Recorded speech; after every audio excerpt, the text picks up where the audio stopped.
السلام علیکم ورحمۃ اللہ۔ عمران بھائی کیا حال ہے؟ ٹھیک ہیں آپ؟ عمران بھائی،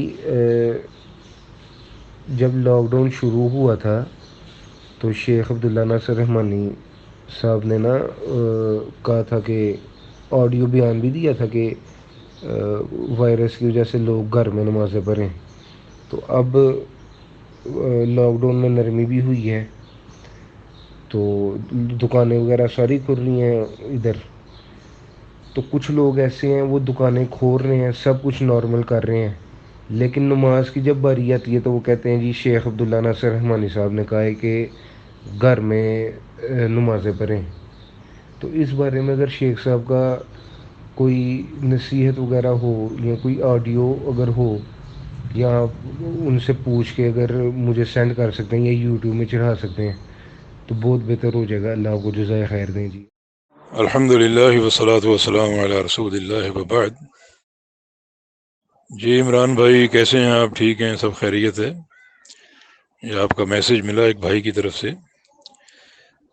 تو سن کر یہ محسوس ہوا کہ ابھی تک جو یہ کرونا وائرس ہے اس کی فقہ کو اور حقیقت کو لوگ پہچان نہیں سکے۔ یعنی اس میسج سے ظاہر ہو رہا ہے کہ ایک بندہ دکان تو کھول رہا ہے لیکن مسجد میں باجماعت نماز نہیں پڑھ رہا، نماز گھر میں پڑھ رہا ہے، تو یہ ایک افسوسناک اور مقام اور قابل ملامت ہے۔ بالکل نہیں۔ ایک بندہ دکان کھولتا ہے، مسجد میں نہیں آتا جماعت سے نماز پڑھنے بلکہ گھر پڑھ رہا ہے، تو اس کو ملامت کیوں کی جائے؟ کیونکہ دکان کھولنا ایک واحد اس کے پاس ذریعہ ہے آمدنی کا، اور کوئی راستہ نہیں اس کے پاس روزی کمانے کا، بچوں کا پیٹ پالنے کا۔ لیکن مسجد کے تعلق سے ہماری پیاری شریعت نے اور راستے دیے ہیں ہمیں، وہاں اور آپشن موجود ہیں۔ ہم بنی اسرائیل نہیں ہیں کہ آپ نے لا محالہ نماز مسجد میں ادا کرنی۔ اللہ تعالیٰ نے اپنی اس امت محمدیہ علیہ الصلوۃ والسلام کو بڑی آسانیاں دیں۔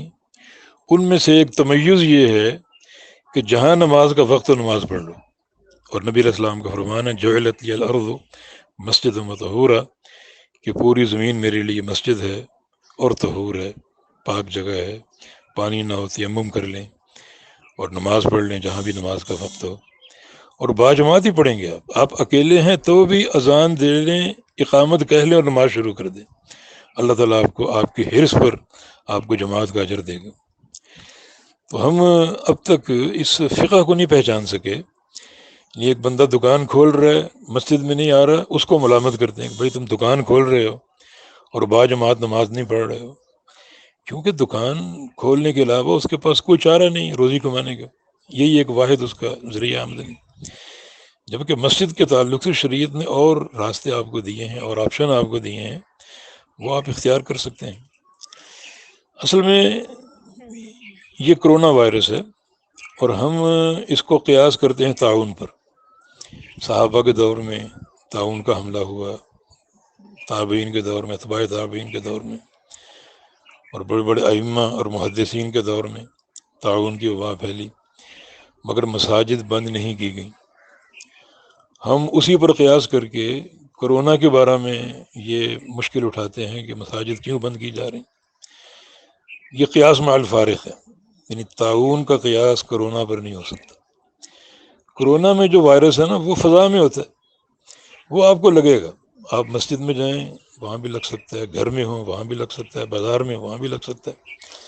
جب اس وائرس کی یہ حقیقت ہے تو مسجد بند کرنے کا معنی ہی نہیں ہے کوئی، بلکہ مسجد کھلنی چاہیے، لوگ زیادہ آئیں، باجماعت پڑھیں، یہ ہو سکتا ہے آخری وقت ہو، تضرع کریں، توبہ کریں اور اللہ تعالیٰ سے اجر کمائیں، حاصل کریں۔ لیکن یہ جو کرونا وائرس ہے اس کے لگنے کی دو صورتیں، یہ فضا میں نہیں، ایک صورت ہے احتکاک کی اور ایک اختلاط کی۔ احتکاک کا معنی جسم کا مس ہونا، آپ نے کسی مریض سے مسافہ کر لیا یا معانقہ کر لیا، آپ کا جسم اس سے مس ہوا، ٹچ ہوا، تو آپ کو یہ وائرس لگ سکتا ہے۔ یا اس مریض کا ہاتھ کہیں لگا، اس نے دروازہ کھولا ہو، اس کے کنڈے کو چھوا ہے تو آپ نے وہیں ہاتھ رکھا تو آپ کو کرونا ہو سکتا ہے۔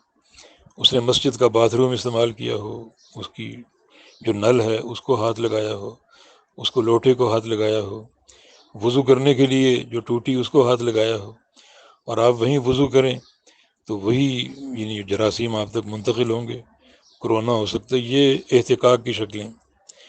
اختلاط کی شکل یہ ہے کہ مریض ایک جگہ موجود ہے، آپ بھی اس کے قریب ہیں، وہ 2 فٹ کے فاصلے پر ہوں، 6 فٹ کے فاصلے پر ہوں، اور اگر اس مریض کو کھانسی آتی ہے یا اس کو چھینک آتی ہے، قوت کے ساتھ وہ چھینکتا ہے یا کھانستا ہے، تو بڑی قوت سے جراثیم اس کے منہ سے خارج ہوتے ہیں، وہ آپ تک پہنچ سکتے ہیں۔ یہ اختلاط کی شکل ہے۔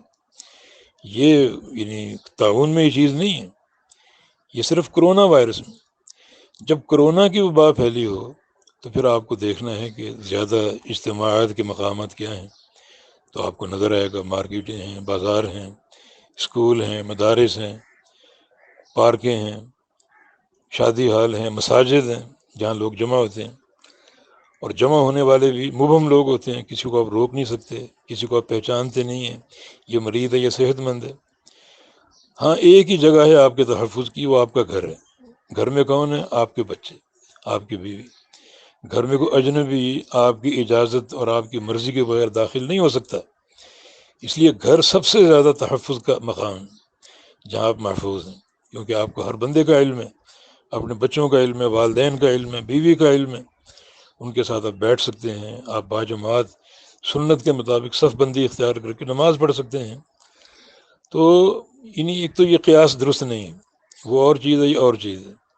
تعاون میں مساجد بند کرنے کا نہ کوئی مقصد ہے، نہ کوئی توجیہ ہے۔ یہاں توجیہ موجود ہے کیونکہ مساجد تجمع کی جگہ ہے، اور اگر کسی کرونا کے مریض نے کسی جگہ سجدہ کیا ہے، اس کو وہاں چھینک آ گئی، آپ بھی وہیں کھڑے ہو کے نماز پڑھ رہے ہیں، آپ نے بھی وہیں سجدہ کر لیا، تو وائرس آپ کو لگ سکتا ہے۔ حد الوسط احتیاط کی ضرورت ہے۔ تو بھائی ایک شخص اگر دکان کھول رہا ہے لیکن مسجد میں نہیں آ رہا، اس کو ملامت نہ کیجیے، کیونکہ اس کا یہ واحد ذریعہ ہے حصول رزق کا۔ لیکن مسجد کے تعلق سے ہماری شریعت مطہرہ نے، ہمارے اس آسان دین نے، یرید اللہ بکم الجسر، ہمیں یہ آسانی دی ہے کہ جہاں ہم نماز وقت ہو پڑھ لیں، گھر پڑھ لیں، کوئی ایسی مشکل ہو، کوئی وبا کا اندیشہ ہو، مرض لاحق ہونے کا اندیشہ ہو، تو گھر پڑھ لیں، جتنی احتیاط کر سکتے ہیں کر لیں۔ تو یہ کچھ معروضات پیش کرنی تھیں اس بھائی کے سوال پر، تو اللہ تعالیٰ ہمیں فہم عطا فرمائے۔ خلاصہ یہ ہے کہ کرونا کو تعاون پر قیاس نہ کریں، اور تجمع کے مقامات سے زیادہ گریز کریں۔ دکان کھولنی پڑتی ہے کھول لیں، لیکن جو احتیاطی تقاضے تدبیریں وہ اپنائیں، اور بڑے مختصر وقت میں جو ایک اتنی روزی آپ کما سکیں جو آپ کے لیے کفایت کر جائے بچوں کا پیٹ پالنے میں، اور پھر اپنے گھر آپ آ جائیں۔ گھر کی چار دیواری کو آپ کافی سمجھیں، بلجسا کا بیت کا، تو انشاءاللہ اس میں زیادہ عافیت بھی ہوگی، آسانی بھی ہوگی، اور عقائد کے فساد سے حفاظت بھی ہوگی۔ پھر عمران بھائی ایک دو باتیں اور بھی ہیں۔ ایک بندہ جماعت کا پابند ہے لیکن کسی عذر کی بنا پر وہ قاصر ہے یعنی جماعت میں شمولیت سے، تو اس کو اجر تو ملے گا نا۔ نبی علیہ السلام کی حدیث ہے جس کا معنی یہ ہے کہ ایک بندہ یعنی مسافر ہو جائے یا بیمار پڑ جائے تو اللہ تعالیٰ اس کو اجر دے گا پورا، جو وہ مقیم اور صحت کی حالت میں کرتا تھا۔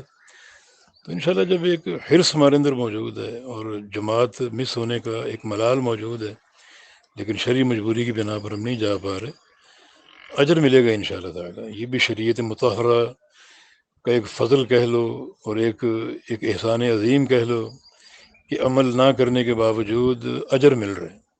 دین میں نیت کی، حرص کی بڑی اہمیت ہے۔ جیسے نبی علیہ السلام نے عکاشہ بن محصن سے کہا تھا کہ تم جنتی ہو، تم 70,000 لوگوں میں شامل ہو۔ ایک اور شخص نے کہا میرے لیے بھی دعا کر دیں، فرمایا کہ سبقہ کا بیاہ عکاشہ سبقت لے گیا، اس لیے کہ عکاشہ کی حرص اس وقت بڑی جوان تھی، بڑی شدید تھی، تبھی سب سے پہلے اس نے اس خواہش کا اظہار کیا۔ تو اللہ اس حرص کی قدر کرتا ہے۔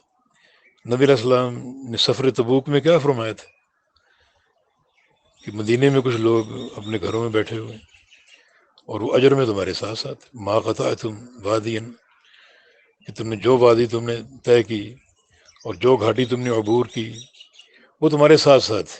ان بالمنزل رجالا ما سرتم مسیرا ولا قطعتم وادیا الا وهم معکم، کہ تم جس راستے پر چلے، جس گھاٹی کو طے کیا، جس چوٹی کو سر کیا، وہ تمہارے ساتھ ساتھ تھے، حالانکہ گھروں میں بیٹھے ہوئے، اور گھروں میں بھی ایسے بیٹھے ہیں کہ اس وقت یعنی مدینے کے پھل پک چکے تھے، باغات تیار تھے، سائے میں بیٹھے ہیں، اپنی بیویوں کے ساتھ بیٹھے ہیں، پھل کھا رہے ہیں، اور تم یہ سفر اختیار کیے ہوئے ہو، بڑا مشکل اور کٹھن سفر، مگر وہ تمہارے ساتھ ہیں، کیونکہ ان کو عذر نے روکا، تو اللہ تعالیٰ نے ان کو یعنی عذر یعنی کی بنا پر ان کو عذر قبول کر ان کو اجر دیا، اجر میں شریک رکھا ہے۔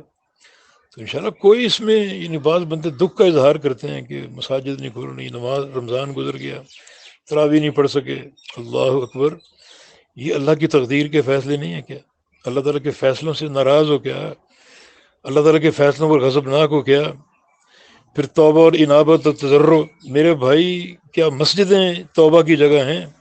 مسجد میں بھی توبہ کریں، لیکن اس سے بہتر توبہ آپ اپنے گھر کی چار دیواری میں، گھر کی تاریکی میں اور گھر کی تنہائی میں کریں، اکیلے بیٹھ کر، زیادہ انشاءاللہ وہ معتبر ہوگی، قابل قبول ہوگی، ریاکاری سے دور ہوگی۔ تو توبہ کی جگہ، انابت کی جگہ مساجد بھی ہیں اور غیر مساجد بھی ہیں، اپنے گھر بھی کر سکتے ہیں، جہاں آپ چاہیں کر سکتے ہیں۔ اللہ تعالیٰ ہر جگہ بندے کی پکار کو سنتا ہے، اس کے تضرع کو سنتا ہے، اس کی آہوزاری کو سنتا ہے۔ مقصد اخلاص نیت ہے، مقصد سچی آہوزاری ہے، سچا تضرع ہے، وہ حاصل ہو مسجد میں، وہ حاصل ہو گھر میں، ہر جگہ انشاءاللہ قابل قبول ہوگا، بالتوفیق بید اللہ تعالی۔